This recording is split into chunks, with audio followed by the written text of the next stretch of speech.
Hubo una época en el estado de California donde reinó el terror. Las niñas corrían peligro con el acecho de un matón en serie cuyo objetivo era hacer su lista de atrocidades cada día más grande. Decenas de veces se salió con la suya, decenas de veces destruyó a familias enteras, arrebatándoles lo que más querían. La falta de represalias le hizo sentirse seguro y a la vez invisible, pensando que podía actuar cuando quisiera a la hora que fuera necesaria. Así lo hizo con la pequeña de 7 años Amber Swartz García, quien se encontraba brincando la cuerda en la banqueta de su hogar cuando de pronto se esfumó para siempre.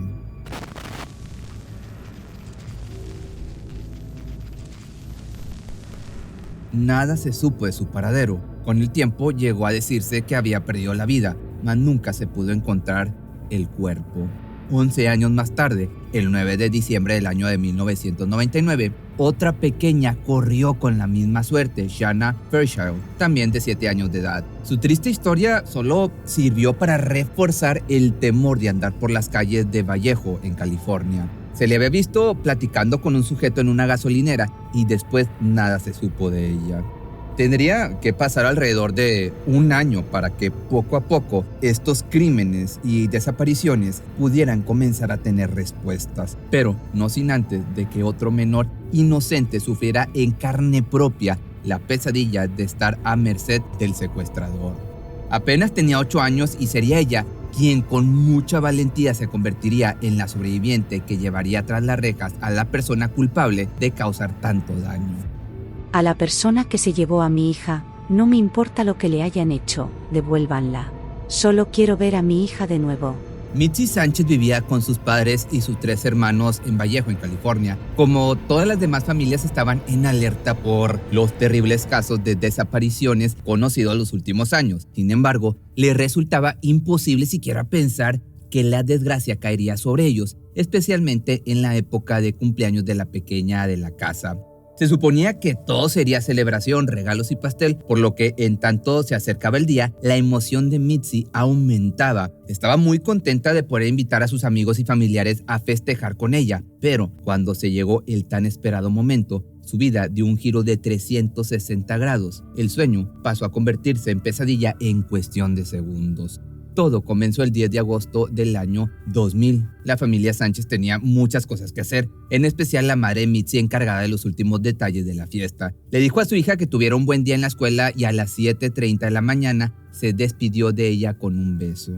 Ella tomaría ese tiempo para poner todo en orden: la comida, el pastel, los dulces. Quería darle a su pequeña el mejor cumpleaños. Sin embargo, el paso de las horas solo trajo incertidumbre al hogar.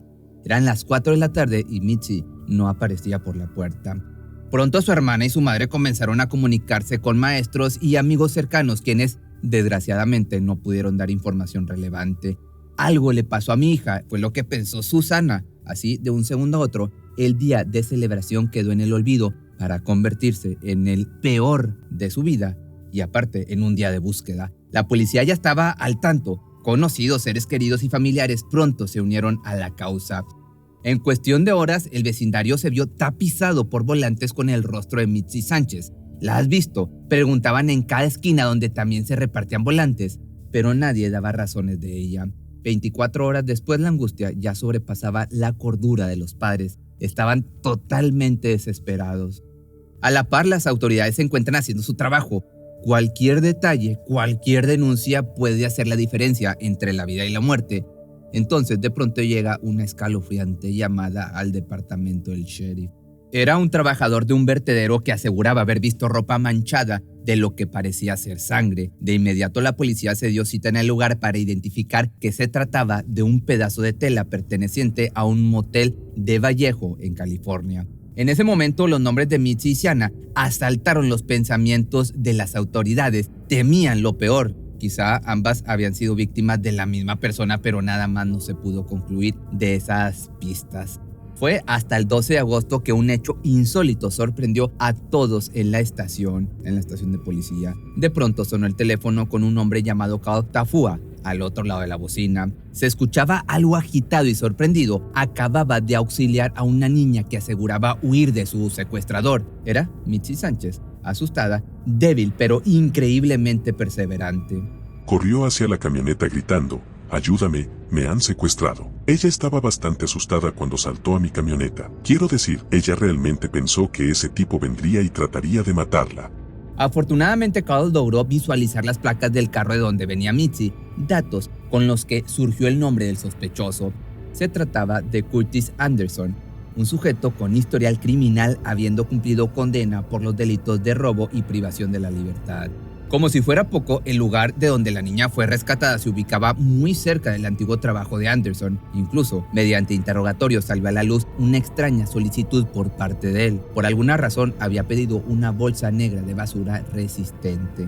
¿Entonces no dijo para qué era la bolsa de basura? No, no dijo nada sobre la bolsa de basura. ¿Y qué piensas ahora?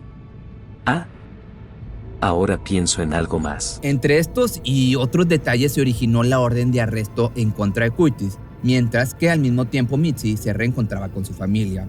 Habían sido 2 días llenos de incertidumbre, sin saber cuándo, dónde o cómo volverían a verla. Entonces, cegados por la felicidad y la emoción de un reencuentro, tanto su familia como demás personas que siguieron el caso de cerca se dieron cita para recibirla con los brazos abiertos. Siendo una sobreviviente recién rescatada, no tenía ánimo de sonreír, pero aún así se escuchó a coro el canto de las mañanitas que se había visto postergado por su inesperada desaparición. It was a birthday party the Sanchez family and their Vallejo neighbors feared would never happen. Del otro lado de la historia, parecía que nadie podía llegar a comprender la gravedad de la situación. Ella venía de vivir una verdadera pesadilla y era cuestión de tiempo para que en casa se dieran cuenta del horror vivido. Era el día de mi fiesta de cumpleaños. Quería ayudar a mi mamá a juntar todas las cosas, ir a buscar el pastel, armar los globos. Así que no quería ir a la escuela. Le pregunté a mi mamá si podía quedarme en casa, pero me dijo que no quería que faltara a clases. Quería sorprenderme y hacer lo suyo. Así que fui a la escuela ese día. Lo único en la mente de Mitzi era lo que le esperaba al llegar a casa. Pasó toda la mañana deseando escuchar el timbre de salida y una vez llegada la hora, se olvidó de esperar a su hermano, quien por lo regular la acompañaba durante el trayecto que constaba únicamente de 6 calles. Jamás imaginó que su decisión la pondría en un inminente peligro, pues a una cuadra antes de llegar a casa, se atravesó por su camino un sujeto misterioso a bordo de un vehículo. Ella lo vio desde lejos, le pareció algo extraño, pero no le dio realmente importancia y siguió por la misma calle, siguió su camino. Empecé a acercarme al vehículo. Solo tenía esa extraña y desgarradora sensación de que algo no estaba bien. Era su intuición la que le llamaba, tratando de advertirle sobre ese vehículo estacionado. Sin embargo, siendo una pequeña de tan solo 8 años, no pudo hacer más que ignorar esos pensamientos de miedo. Recuerdo hacer contacto visual con él, a través del espejo retrovisor. Me detuvo y me dijo, «Oye, necesito tu ayuda. Tuve un accidente de bicicleta y me rompí la cadera». Me pidió que alcanzara un poco de cinta adhesiva que estaba en el piso de su auto porque dijo que no podía agacharse. Y así lo hice. Una vez la niña un poco distraída con la cinta adhesiva, Anderson aprovechó para jalarla hacia dentro del vehículo e inmediatamente huyó del lugar. Me tapó la boca con la mano y cerró la puerta detrás de mí. Traté de agarrar la manija de la puerta para abrirla, y simplemente no se abrió. Ya nadie podía verla ni responder a sus gritos de auxilio. El auto seguiría su camino sin ser interceptado aún y cuando pasaron frente a su casa. Estaba así de cerca de mi hogar, y recuerdo mirar mi casa con tantas ganas de estar ahí. Me sentí tan impotente. Condujeron por algunos minutos hasta detenerse frente a una ferretería. Ahí fue obligada a cambiarse de ropa y por primera vez la amenazó con el arma que guardaba en el maletero. Le dijo que de intentar escapar, recibiría como consecuencia una bala en la cabeza. Entonces, con ese miedo infundido, pasó las siguientes horas pensando en su familia y en cómo podría salir de esta situación tan lamentable. Pasaron la noche al interior del coche con las ventanas cubiertas mediante toallas y sábanas. Para ese momento, los tobillos de la niña ya habían sido encadenados. Solo por si acaso pensaba en que podía salir huyendo. Los momentos que se desataron a partir de entonces causarían grandes estragos en la salud mental y física de la pequeña de 8 años, principalmente porque fue obligada a beber alcohol. Recuerdo que empezó a sacar fotografías de mujeres desnudas. Recuerdo simplemente cerrar los ojos y no querer abrirlos. Sacó su cámara y comenzó a tomarme fotos. Me sentí tan quebrantada e indefensa. Sin poder descansar un poco, pasó toda la noche pensando en su familia. Estaba paralizada de miedo, recordando una y otra vez la amenaza de su captor. No podía gritar, no podía escapar, y sintió aún más impotencia cuando las luces de una unidad de policía se atravesaron por la calle. De intentar cualquier cosa, podría perder la vida inmediatamente. Cuando cayeron los primeros rayos del sol del 11 de agosto, el hombre puso el auto en marcha. Manejó por la ciudad llevando a la niña en el suelo del vehículo, cubierta con una manta, cuando de pronto hizo una parada. Anderson bajó del auto y se alejó por unos minutos. Mientras tanto, Mitzi no pudo quitarse las cadenas de sus tobillos para salir a pedir ayuda. Cuando el sujeto regresó, llevaba unos papeles en la mano. ¿A dónde fuiste?, preguntó. Jamás imaginó la respuesta que éste le daría. Él me dijo que había entrado a nuestra casa pidiendo volantes para poder ayudar a repartirlos por la ciudad. Este acto destrozó su corazón, arrebatándole cualquier migaja de esperanza que le quedaba de poder escapar, y sumado al hecho de que por 2 días enteros se le negó comida y agua. El cuerpo de la pequeña ya no soportaba más, pero por alguna razón sobrevivió incluso a lo más desgarrador de su cautiverio. Me desencadenó la pierna y me hizo saltar al asiento del conductor. Él estaba parado afuera del auto, y ese fue el momento en el que abusó de mí. Todo mi cuerpo entró en shock. Me sentí impotente. Nunca lloré delante de él. Aunque me estaba muriendo y rompiendo y desmoronando por dentro, no iba a darle esa satisfacción. Para el 12 de agosto ya había sufrido tanto como podía soportar, sin dormir, sin comer, solo pensando en su familia, con el deseo de querer regresar, y fue justo ese deseo el que le dio la fuerza para poder aprovechar un segundo de descuido de su captor y escapar. Alrededor de las 8:30 de la mañana se detuvieron para comprar cigarrillos y alcohol. El hombre la dejó sola por aproximadamente 30 minutos. Mitzi temía que cuando regresara nuevamente fuera abusada y obligada a hacer cosas desagradables, pero hubo algo diferente en esta ocasión. Volvió al auto y no se subió esta vez. Abrió la puerta del pasajero, se inclinó sobre mí y dejó caer algo. Curiosamente, se trataba de un puñado de llaves, las cuales solo dejó en el auto para volver a retirarse. La menor tenía miedo de actuar, pero pensó que quizá era su única oportunidad de descubrir si alguna podía abrir el candado que sujetaba sus cadenas de los pies. Entonces se atrevió a tomarla. Me senté ahí mirando las llaves, y me pareció ver una diminuta que parecía encajar en el candado, y elegí una. Encajó en la cerradura y luego, mientras lo giraba, se abrió.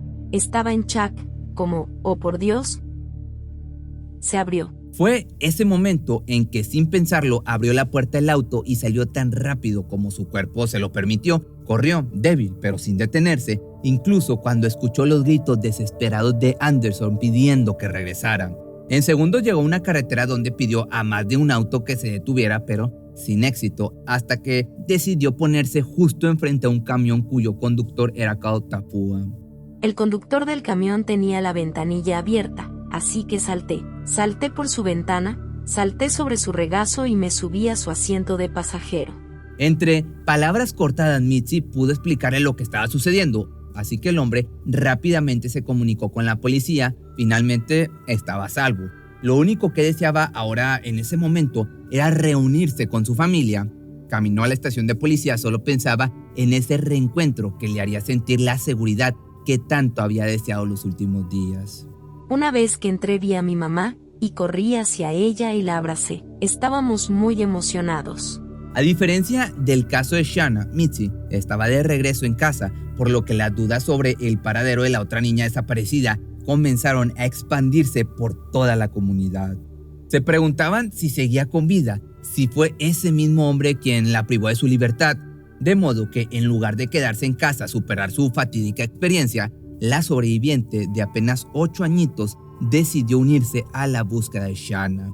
La vida le había cambiado por completo, eso era un hecho. No podía evitar preocuparse por la de más pequeña lejos de su familia, pero lamentablemente los meses fueron pasando y pronto se supo la verdad. Recién empezaba el año 2001 y se encontraron con los restos del cuerpo de un infante en las montañas de Santa Cruz. Pues sí, era Shanna, aparentemente fallecida el mismo día de su desaparición forzada. Mitzi recibe la noticia con todo el dolor del mundo. Nadie más que ella, pues sabe por lo que tuvo que atravesar antes de que le arrebataran la vida. Pero esa misma empatía sirve de aliento para enfrentar lo que viene en abril, nada más y nada menos que el juicio de su agresor. Ella toma el lugar de la testigo más importante y relata uno a uno los macabros detalles de su estadía con Anderson. La sala del tribunal estaba llena, y recuerdo verlo sentado en su silla de ruedas. Solo tuve que subirme al estrado y hacer lo que tenía que hacer para poder encerrarlo. Me hizo sentir muy orgullosa. Subió allí y lo señaló y dijo, él es la persona que me hizo esto. Todo su coraje se tradujo a 251 años de prisión para Curtis Anderson, quien, sin titubeos ni remordimientos, confesó haberle quitado la vida a la otra niña, Amber Swartz García, cuyo caso había sido olvidado mucho tiempo atrás.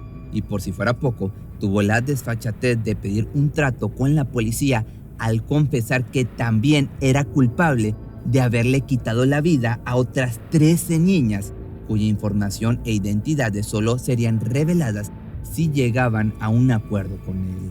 Bueno, no voy a ser el recluso del mes en el bloque de celdas. La mayoría de las personas allí intentarán matarme en la primera oportunidad que tengan, y luego, cuando eso suceda, nadie obtendrá las respuestas que quiere. Evidentemente no había manera en que el hombre saliera en libertad, por lo que pasó el resto de su vida encarcelado hasta que perdió la vida por causas naturales en el año 2007. Mientras que por el otro lado, la vida para Mitzi estaba lejos de mejorar. Desgraciadamente, le tomaría mucho tiempo retomar las riendas de su vida, sobre todo porque su experiencia le hizo mirar hacia la parte más podrida de este mundo, donde los niños son abusados constantemente. Escuchar sobre una desaparición, una muerte o un abuso íntimo siempre la llevaba hacia sus recuerdos más desgarradores, cuya sanación no llegó ni con el paso de los años. Bebí. No tenía herramientas para lidiar con el dolor y la devastación que estaba sintiendo. Se manejó de esa manera hasta el 1 de mayo de 2009, cuando un accidente automovilístico casi le cuesta la vida. Salió gravemente herida, con la nariz rota, el brazo y el cuello. Estuvo en coma por 2 semanas enteras, todo para despertar a un nuevo mundo donde le esperaba una noticia que cambiaría su vida para siempre.